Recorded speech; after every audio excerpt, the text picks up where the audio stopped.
discuss a time when one of your customers was really struggling or things just weren't going well. What was the situation and what did you do to help them get things back on track? And then how did you coordinate internally and externally with different teams to address the situation? Sure. Uh, Thanks, Mohammed, for that question.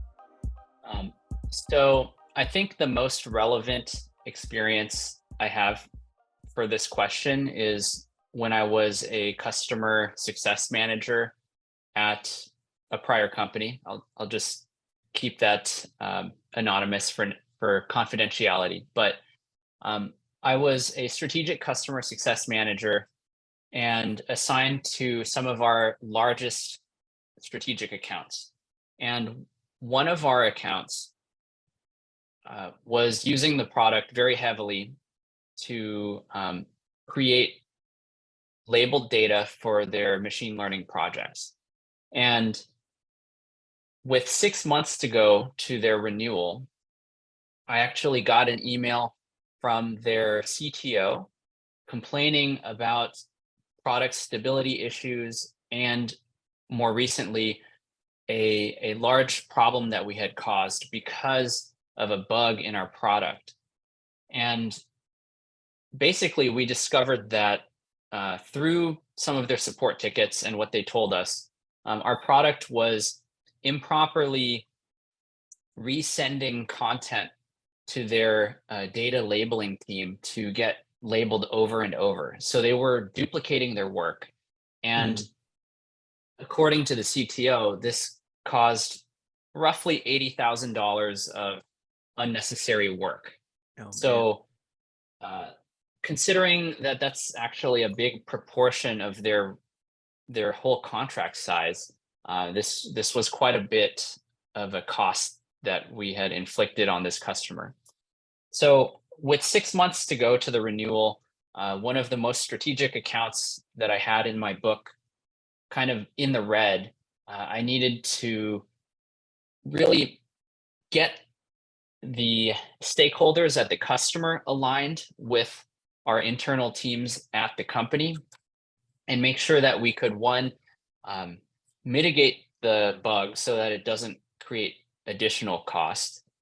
Two, find the root cause of that bug and fix it, and then figure out how to get the customer back to green in terms of customer happiness. Maybe that's a rebate or just better support. So the first thing that I did was I coordinated a support investigation with our support team. I had one of our senior support engineers assigned to this task of figuring out why our product was causing this problem, so that at least on the technical investigation side, I knew that was handled. Then I escalated internally to our product and engineering teams, just talking to our product manager, as well as some of the senior engineers that work on the part of our product that we believed was the root cause of the problem. And I was able to get them to set up a dashboard that would monitor this customer's workspace specifically. And every day, the engineering team would have a daily stand up to monitor for duplicate work. And so we can at least keep an eye on that problem and keep it from getting worse. And then on the other side, I set up a series of calls with the customer, at first every week, and then moving to every other week, to just update them on the status of the problem, the progress that we were making, and to make them feel heard, make them feel like this was a number one priority for us. At the same time, I worked with the account executive to figure out a amenable path forward with this customer.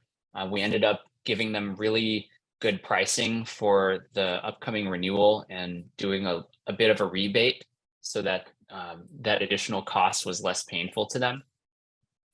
And after about 2 months of keeping an eye on this problem, working with the support team to get that bug fixed, and then having these recurring calls with the customer, we were able to get them back on track, and they were able to renew 6 months later. So overall, it was an all hands on deck problem that we had to solve, and I was at the center of it, just coordinating all of the different gears turning.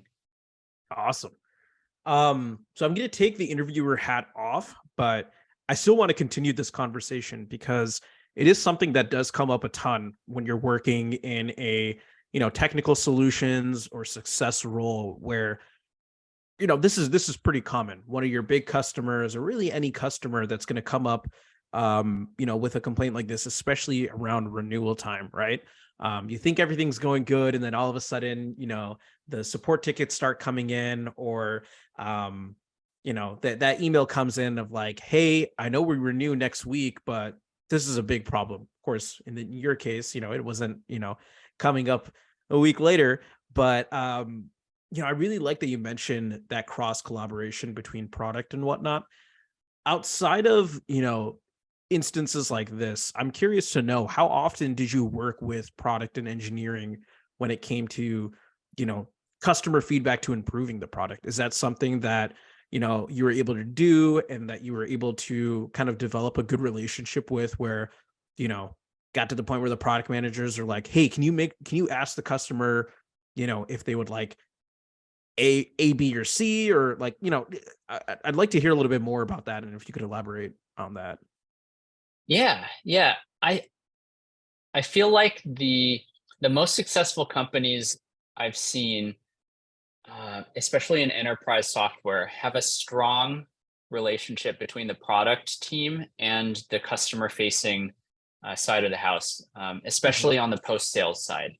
So oftentimes, product would come up with some new feature or new idea, and they would come to me and say, hey, which of your accounts might be interested in this?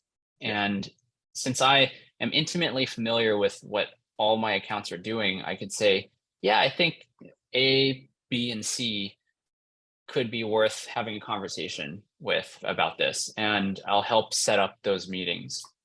So that's like the product first approach. Product Yeah. comes to me, and then I go to the customer.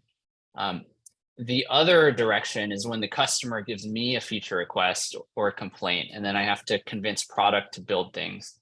That is a more difficult path, Yeah. because oftentimes product likes to just push things off and say no, so they can get more time to gather information. But in those cases, I try to develop a working relationship with the product team over time.